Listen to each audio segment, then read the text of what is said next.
Hello అండి అందరికీ welcome back to one more mini vlog. అందరూ శివరాత్రి ఎలా జరుపుకున్నారు అండ్ ఎంతమంది శివరాత్రి రోజు ఉపవాసం అండ్ జాగారం ఉన్నారో కామెంట్ సెక్షన్లో కామెంట్ చేయండి. ఏంటక్క శివరాత్రి వెళ్ళి 2 days అవుతుంది, ఇప్పుడు వీడియో పెడుతున్నారా అనుకుంటున్నారా? కొంచెం బిజీగా ఉండడం వల్ల వీడియోస్ అయితే ఎడిట్ చేయడం లేదండి. సో దానికే ఇప్పుడు వీడియో అయితే అప్లోడ్ చేస్తున్నాను. శివరాత్రి రోజు మేమైతే కంపల్సరీగా ఆ రాయలసీమలో ఎవరిని అడిగినా అందరిలో ఒకేటే చెప్తారు, అది ఏంటంటే ఉలవచారు అనే చెప్తారు. సో అది ఎలా ప్రిపేర్ చేసుకోవాలి, కావాల్సిన మసాలా ఎలా ప్రిపేర్ చేసుకోవాలో చూసేయండి. ముందుగా స్టవ్ వెలిగించి ప్యాన్ పెట్టుకొని అందులోకి జీలకర్ర, మిరియాలు, మెంతులు, చెక్క, లవంగాలు ఇవన్నీ ఫ్రై చేసి పక్కన పెట్టుకోవాలి.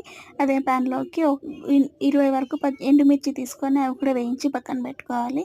ఒక గుప్పెడు వెల్లుల్లిపాయలు వేయించి చల్లారనివ్వాలి. అవి చల్లారేలోపు ఉలవలు ఉడకబెట్టిన వాటర్లోకి టమాటో, చింతపండు వేసి పక్కన పెట్టుకోవాలి. నెక్స్ట్ వీడియో కంటిన్యూ అవుతుంది, చూస్తూ ఉండండి.